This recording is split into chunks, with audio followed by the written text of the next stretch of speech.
Hey, hey, good people. Seven Habits of Highly Effective People. You got to get this book. You got to get this book. We're going to get into the overview. I just got a little bit of time. So I just want to share some nuggets that have really blessed me, and I want to bless you. So, he explains how our character is compiled. Our character is compiled of habits, and so if you sow a thought, you reap an action. If you sow an action, you reap a habit. You sow a habit, you reap a character. So a character reap a destiny. I love that. He defines habits and how habits is the intersection of your knowledge, skill, and desire. So you want based on your knowledge, skill, and desire. The way you respond to things in your life is based on your knowledge, skills, and your desire. I often say, and I've learned that from a great man, that everything you desire in your life right now, everything you have right now is based on your desire. So I realize in listening to Stephen Covey is that it's not just based on my desire or my faith. Everything that I have right now is based on my faith. It's also based on my knowledge, skills, and desire, which is compiled of my faith, right? Okay. So then he talks about, how there is a maturity continuum that we all must go on, where we look at things from a dependent philosophy, independent philosophy, and an interdependent philosophy. Okay, so the dependent person says, "You take care of me. You come through for me. You didn't come through for me. I blame you for the results." But the independent person says, "I can do it. I'm responsible. I'm self-reliant. I can choose." There are a bunch of songs about that, and I see that as the philosophy for America. Honestly, is that get your child, get your family, y'all all live in a house together. You do your thing. I don't care nothing about my neighbors. It's not a philosophy of love thy neighbor. It's about me, and it's mine is mine. You didn't get to where you go. Everything I got is mine. I got that because I studied, I did what I needed to do, and why can't you get it? That's the independent philosophy of most people in America. But I like how Stephen Covey says, if you want success, if you want to be a highly effective person, you've got to come up with the mind frame of interdependence. Interdependence says we can do it, we can operate, we can combine our talents, abilities, and create something greater together. Who wants that? Who don't want that? I want to combine my talents and stuff and come together and do something great. And I like it because it reminds me of a lot of people that come to America, and it's always a running joke that people say, "Oh, all these people come over here and they all live together and they save their money, and then the next thing you know, they're taking over." But that's the way it works. If you work with other people, you can do a whole lot faster than doing it by yourself. So you mad because you hadn't succeed. And that's what they're doing. They have an interdependent family philosophy where we're all going to work together. Iron sharpens iron. Two is better than one, all in the word of God. So that's what we should be doing anyway. I like what he says about the interdependent philosophy is more mature, is more advanced, is a more advanced concept. I am self-reliant. I'm self-capable. I realize that you and I working together, we can accomplish far more, even greater than I can accomplish on my own. If I am emotionally interdependent, I derive a great sense of worth within myself. But I also recognize the need for love, for giving, for receiving love from others. I am intellectually interdependent. I realize that I need the best thinking of other people to join with my own. So that's why I have a book club, because reading this book by myself, I am not going to get the best thinking out of this book alone. I'm even doing some studying for this licensure that I'm going to take. And I'm not just reading by myself. I get on YouTube and I get with other people that are like-minded, that can give me the information that I need, and so I can succeed. You got the concept. I need the concept. So you and I are working together. You don't know me personally, but you and I are working together. Just like this book. You're listening to this information because I'm giving you insight on this book. You and I are working together. So so he says that he talks about the habit 1 and 2. That's when you develop private victories. So that is where you can, learn how to harvest your crops. You're learning how to plant those seeds in your own life. And then you will get the habits 4, 5, and 6 when you have your public victories. Okay, and then we go from there and go beyond. He said the part of interdependent world, you have to relate to the world every day. So he also talks about the 7 habits. He defines its effectiveness. So in order to become effective in what you need to do, you adopt these 7 habits. And I like he did this. He had the story about this poor farmer who discovered that his goose could lay glittery golden eggs. And so at first he thought it was a trick, but then he started to throw the eggs aside. And he said then the second thought was, well, maybe he'll praise this goose and he'll start to save these eggs. And so then he realized that he was starting to make a big fortune when he started, I guess, to sell the eggs.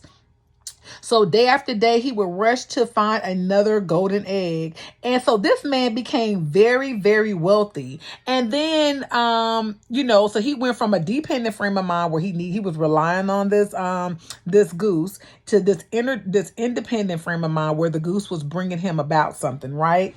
So then he got greedy and he wanted those eggs on a regular basis, and the goose was not producing them fast enough.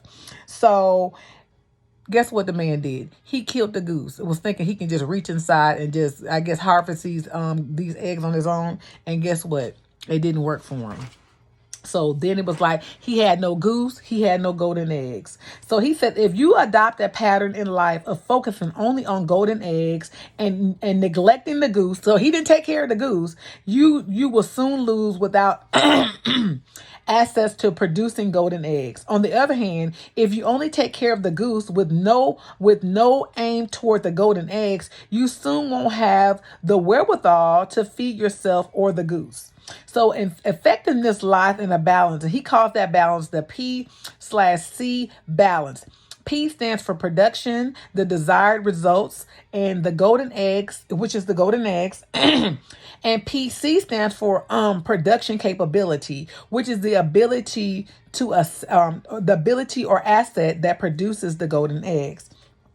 So then he talks about different companies, how they're not working together with the employees to get that production capability, getting those great results, using the abilities of the people around you to get the results that you need.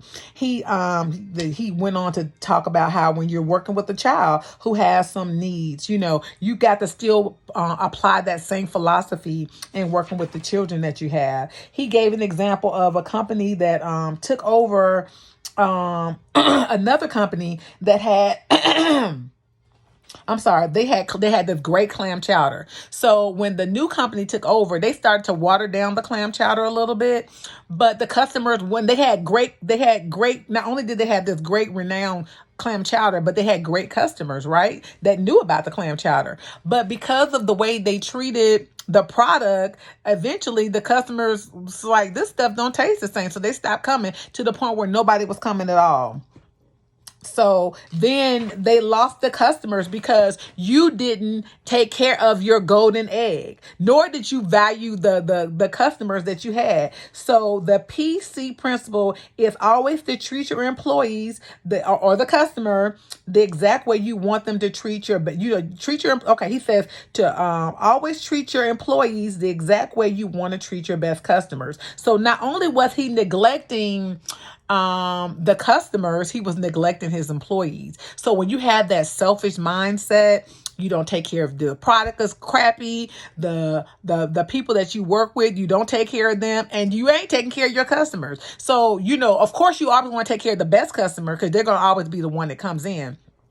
But if you don't have that mindset, you won't have a best customer. If you don't apply this philosophy as it relates to working with your children, putting them first, making sure you take care of yourself so that you can take care of your kids, then you don't have great kids. So, and we kind of talked about that in the first discussion of the way he self-disclosed how he was interacting with his children. So he says that how to read, what you expect from this book and how to use this book, and he suggests that you read it, but the second time you read it, that's when you're going to get the paradigm shift. It comes from the second time you read it, and you will discover.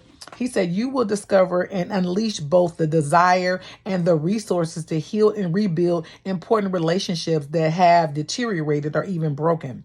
Good relationships will improve, become deeper, more solid, more creative, and more adventuresome. Who doesn't want that? Excuse me. So, okay, I got to share this part. I know this I'm getting close to ending this video, but I got to share this part. So the version that I have his son, who is Sean Covey, and he gives he calls it the insight of the paradigm and the principles. So what I like about this, he goes in, he has the 7 habits of ineffective people. And I got to give you guys this before we end this this video. Please forgive me. Let me drink a little bit of this. I can't advertise, but this is some great water that I have. I don't know if you can see it, but it's so good. So anyway, habit 1 is react.